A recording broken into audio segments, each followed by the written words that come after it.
Hello बच्चों, तो आज हम करने जा रहे हैं worksheet number 21 from the directorate of education, जो हमारे चैप्टर जीवन की मौलिक इकाई से लिया गया है। आज हम केंद्रक और गुणसूत्रों के बारे में पढ़ेंगे। जिज्ञासा ने प्याज की झिल्ली और कपोल की अस्थायी स्लाइड बनाई। कपोल क्या होते हैं बच्चों? हमारे चीक सेल्स होते हैं। और उसने एक प्याज लिया, तो प्याज की कोशिकाएं और हमारे जो कपोल हैं उनकी कोशिकाओं की उसने एक स्लाइड बनाई। उसे जब उसने सूक्ष्मदर्शी में देखा तो कुछ ऐसा दिखाई दिया। आपको दिखाई दे रहा है ये चित्र? ये जिज्ञासा को कब दिखाई दिया? जब उसने सूक्ष्मदर्शी में देखा। बच्चों, दोनों चित्रों में आपको बीच में एक डार्क कलर की डॉट दिखाई दे रही होगी। ये डार्क कलर की डॉट क्या होती है? अब ज्ञान से पूछ रही हैं जिज्ञासा दीदी कि इन चित्रों में ये गहरे बिंदु क्या हैं, बताओ इनके कार्य क्या हैं। तो बेटा, ये जो गहरे बिंदु होते हैं इन्हें क्या बोला जाता है? केंद्रक। ठीक है। इन केंद्रक के चारों तरफ बच्चों एक झिल्ली होती है जिसे क्या बोलते हैं हम? केंद्रक झिल्ली। और उस झिल्ली में छोटे छोटे छिद्र होते हैं। ठीक है। जैसे आपने छलनी देखी है, छलनी में छोटे छोटे छिद्र होते हैं। वो क्या करते हैं? हानिकारक पदार्थों को बाहर की तरफ रोक लेते हैं और जो लाभदायक है उन्हें छलनी में से गुजरने देते हैं। तो बच्चों, उसी तरह से केंद्रक के चारों तरफ एक झिल्ली होती है। उस झिल्ली में क्या है? छोटे छोटे छिद्र हैं और इन्हीं छिद्रों से कोशिका के अंदर जाने वाले द्रव अंदर की तरफ गति करते हैं और बाहर आने वाले द्रव बाहर की तरफ गति करते हैं। ठीक है बच्चों, आगे देखिए। जिस तरह से हमारे अंदर सभी कार्यों को करने की क्षमता, कुछ हमें बात करनी है, कुछ सोचना है, क्या निर्णय लेना है, सभी कौन देखता है? मस्तिष्क। उसी तरह से प्यारे बच्चों, कोशिका का भी एक क्या होता है? मस्तिष्क। कोशिका का मस्तिष्क कौन है? हमारा केंद्रक। क्योंकि कोशिका के जितने भी कार्य हैं उनको नियंत्रित और निर्देशित कौन करता है? केंद्रक। इसीलिए केंद्रक को क्या बोला जाता है? कोशिका का मस्तिष्क। अब ये कोशिका में ऐसे कौन कौन से कार्य करता है? तो आइए हम देखते हैं क्या क्या कार्य करता है। जैसे आनुवांशिक संरचना, कोशिका का विभाजन, डीएनए। डीएनए क्या होता है बच्चों? डीऑक्सी राइबो न्यूक्लियक अम्ल। आरएनए। आरएनए क्या होता है? राइबो न्यूक्लियक अम्ल। और साथ ही साथ ये राइबोसोम का उत्पादन, कोशिका की वृद्धि, प्रोटीन व एंजाइम संश्लेषण। तो ये इतने सारे काम करता है, इसीलिए तो इसको कहा गया है क्या? कोशिका का मस्तिष्क। ठीक है। क्या था ये? हर कोशिका को जब भी हम देखते हैं तो उनके मध्य एक बिल्कुल डार्क कलर का आपको बिंदु दिखाई देता है। वो क्या है बच्चों? केंद्रक। केंद्रक के चारों तरफ एक परत होती है जिसे क्या बोला जाता है? केंद्रक झिल्ली। इस झिल्ली में बच्चों छोटे छोटे क्या होते हैं? छिद्र होते हैं। और ये छोटे छोटे छिद्र क्या करते हैं? कोशिका के अंदर जाने वाले और बाहर आने वाले द्रव को नियंत्रित करते हैं। नियंत्रित कर रहे हैं, कंट्रोल कर रहे हैं। इसका मतलब केंद्रक क्या है? कोशिका का मस्तिष्क। ठीक है। अब ये कोशिका में ऐसे कौन कौन से कार्य करता है? तो कौन कौन से कार्य कर रहा है ये कोशिका में?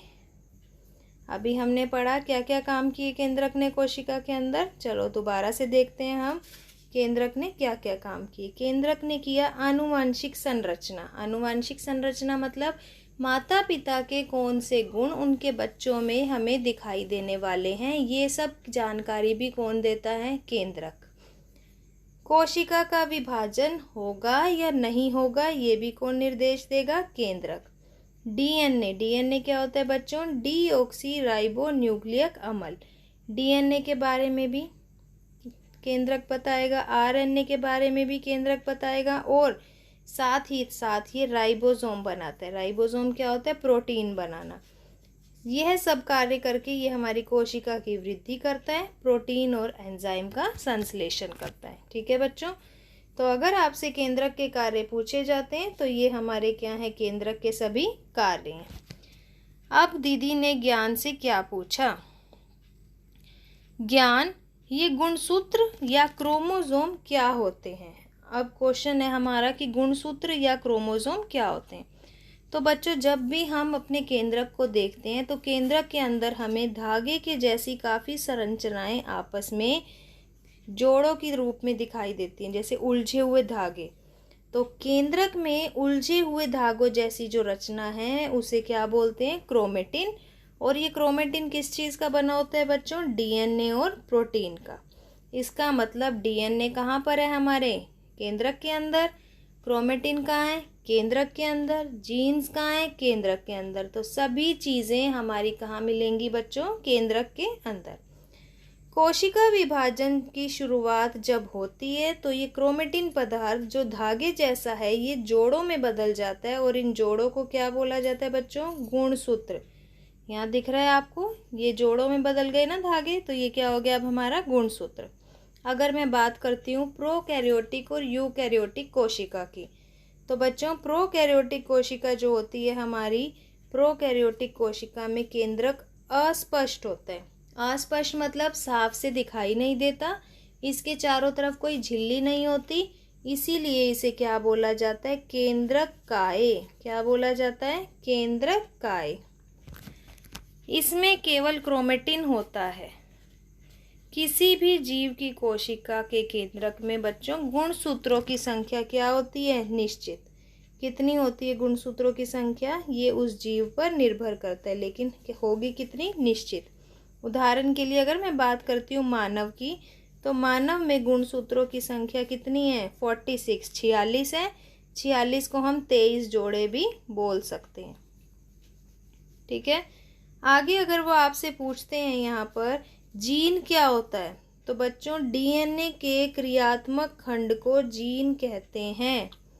किसको? डीएनए के क्रियात्मक खंड को जीन कहते हैं। और ये जीन कहाँ पर मिलते हैं हमें? हमारे केंद्रक में। ठीक है।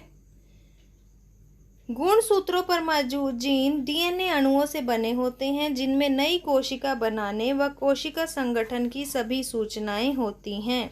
तो अगर मैं बात करती हूँ गुणसूत्रों की, तो गुणसूत्रों में आनुवांशिक संकेत होते हैं। आनुवांशिक संकेत मतलब कि माता पिता से डीएनए के रूप में अगली संतान में कौन कौन से गुण जाने वाले हैं, ये सब कौन डिसाइड करता है? गुणसूत्र। ठीक है। तो यहाँ पर क्या बताया उन्होंने हमें कि कोशिका के केंद्रक में जो धागे जैसी रचनाएं हैं वो है क्रोमेटिन, और जब ये जोड़ों के रूप में बदल जाती है बच्चों, तो क्या बोलते हैं इसे? गुणसूत्र। गुणसूत्र कितने होते हैं हमारे अंदर? 46 या 23 जोड़े। क्या करते हैं गुणसूत्र? माता पिता के कौन कौन से गुण बच्चे में जाने वाले हैं ये उसका निर्धारण करते हैं। चलिए अब इसका अभ्यास करते हैं। फर्स्ट क्वेश्चन देखिए, प्रोकैरियोटिक और यूकैरियोटिक केंद्रक में क्या अंतर है? तो बहुत ही सिंपल है, हम इसे पिछली वर्कशीट में और लास्ट वर्कशीट में दोनों में डिस्कस कर चुके हैं। प्रोकैरियोटिक केंद्रक क्या होता है? जिसके चारों तरफ कोई भी झिल्ली नहीं होती और यह अस्पष्ट होता है। यूकैरियोटिक यह स्पष्ट होता है और इसके चारों तरफ एक झिल्ली होती है। सेकंड देखेंगे, डीएनए व आरएनए का पूरा नाम बताइए। डीएनए कोशिका में कहाँ पाए जाते हैं? तो बच्चों यहाँ पर हमने पढ़ा है क्या? डीएनए का पूरा नाम भी पढ़ लिया हमने और आरएनए का पूरा नाम भी पढ़ लिया। तो ये आपका सेकंड क्वेश्चन का आंसर है। और ये कहाँ पर पाए जाते हैं? हमने अभी बताया था। Very good. कहाँ पर मिलते हैं ये? केंद्रक में।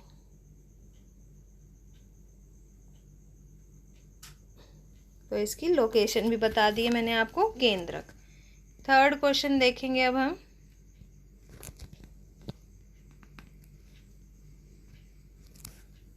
मानव में गुणसूत्रों की संख्या कितनी होती है? तो अभी हमने पढ़ा ये कितनी है? 46 या 23 जोड़े। ये है। जीन क्या है? तो ये भी हमने पढ़ लिया है। जीन क्या है? तो ये भी आपका थर्ड क्वेश्चन में आ गया। डीएनए के क्रियात्मक खंड को जीन कहते हैं। जीन कहाँ पर स्थित होते हैं? तो बच्चों जीन्स कहाँ पर होते हैं? डीएनए में। और डीएनए कहाँ पर है? केंद्रक में। तो जीन्स की भी क्या लोकेशन देंगे हम? केंद्रक। केंद्रक के कोई 2 कार्य बताइए। तो बच्चों यहाँ पर हमने कई सारे कार्य पढ़े थे, इन सभी कार्यों में से आप कोई भी 2 कार्य लिख सकते हैं। आशा करती हूँ ये वर्कशीट आपको अच्छे से समझ आ गई होगी कि केंद्रक क्या है और गुणसूत्र क्या होते हैं, क्या कार्य करते हैं। केंद्रक को कोशिका का मस्तिष्क क्यों कहा जाता है। अगर आपको ये वर्कशीट अच्छी लगी है तो हमारे चैनल लर्निंग लाइट को लाइक कीजिए, अपने फ्रेंड्स के साथ शेयर कीजिए और अगर आपने अभी तक सब्सक्राइब नहीं किया तो जल्दी से सब्सक्राइब कीजिए ताकि आने वाली वर्कशीट का फर्स्ट नोटिफिकेशन आपको मिले। Thank you.